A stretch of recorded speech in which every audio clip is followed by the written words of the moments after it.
नमस्कार दोस्तों, मैं हूं विजय पाठक और आप देख रहे हैं द न्यूज विंग्स। एक नारा दिया गया था कि रामलला हम आएंगे, मंदिर वहीं बनाएंगे।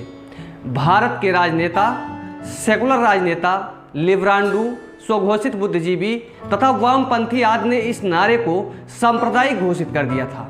जिन लोगों ने रामलला के नारे को सांप्रदायिक घोषित किया था, उन्होंने अब एक नया नारा इजाद किया है, रोहिंग्या हम आएंगे और झुग्गी दिल्ली में ही बसाएंगे। ये नारा दिया है दिल्ली के सुल्तान अरविंद केजरीवाल के विधायक अमानती गुंडे अमानतुल्लाह खान ने। लेकिन आश्चर्य देखिए कि इस नारे पर कोई सवाल नहीं उठाया जा रहा है।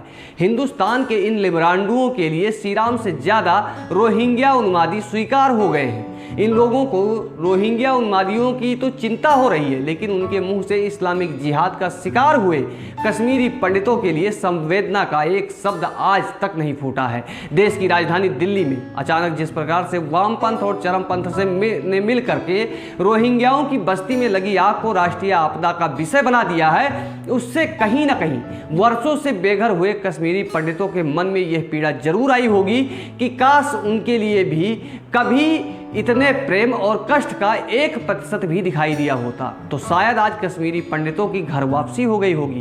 आश्चर्य की बात तो यह है कि अनगिनत अपराधों में शामिल और दुनिया के सबसे क्रूर वहशी दरिंदे कहे जाने वालों के साथ साथ संसार के सबसे शांतिप्रिय बौद्ध समाज की भी हथियार उठा लेने पर मजबूर कर देने वाले रोहिंग्याओं की पैरवी जिस अंदाज में भारत में हो रही है, उस अंदाज में संयुक्त राष्ट्र संघ भी नहीं कर रहा है।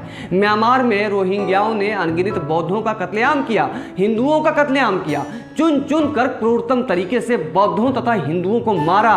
लेकिन जब म्यांमार के बौद्धों ने अपने अस्तित्व को बचाने के लिए प्रतिकार किया तो लाखों रोहिंग्या भारत में घुसपैठ करके घुस आए।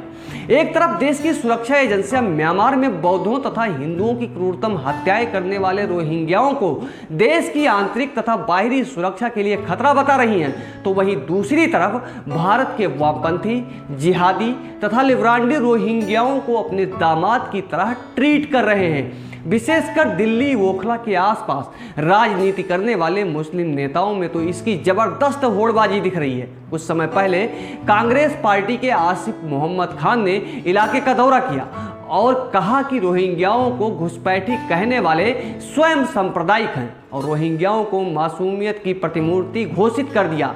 अब वहां उसी क्षेत्र में अरविंद केजरीवाल के सबसे करीबी विधायक अमानतुल्लाह खान ने दौरा किया है। अपनी चिर परिचित कुशैली में उन्होंने कैमरे के आगे अधिकारियों और दिल्ली पुलिस के जवानों को अपमानित करते हुए रोहिंग्याओं के प्रति अथाह प्रेम जताया है। जल चुकी बस्ती के लिए शासन प्रशासन सबको कटघरे में खड़ा करते हुए अमानतुल्लाह ने एक नया नारा इजाद किया है, झुग्गी वहीं बसाएंगे। इस नारे में उनकी सोच के कई लोग उनके साथ जुड़ गए हैं और रोहिंग्याओं की झुग्गी बस्ती दोबारा बनाने और बसाने के लिए रात दिन एक कर चुके हैं। धर्म विरोधी वामपंथी भी झुग्गी वहीं बसाएंगे नारे से खुशी से झूम उठे हैं और भी इसमें खुशी खुशी शामिल हो चुके हैं। यहाँ यह ध्यान देना होगा कि यह तथाकथित सेकुलर वामपंथी और रोहिंग्या समर्थक भगवान राम के लिए श्री राम भक्तों द्वारा किए गए उद्घोष मंदिर वहीं बनाएंगे सांप्रदायिक घोषित करते थे। ऐसे में यह बड़ा सवाल जरूर बनता है कि रोहिंग्या अपने राम पराये का सिद्धांत अपनाने वाले आने वाले समय में धर्म और राष्ट्र के प्रति समर्पित होंगे या नहीं। सवाल तो यह भी है कि कहीं जानबूझकर रोहिंग्याओं की झुग्गी में आग तो नहीं लगाई गई ताकि इनके लिए वहीं पक्की झुग्गी बनाई जा सके।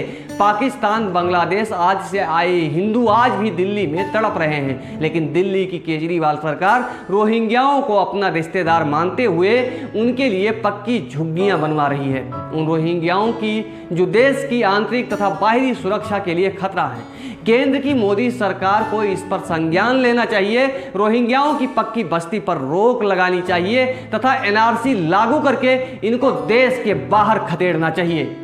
हमारी ये वीडियो कैसी लगी हमारे कमेंट सेक्शन में जरूर बताइए और देखते रहिए द न्यूज विंग्स। जय हिंद।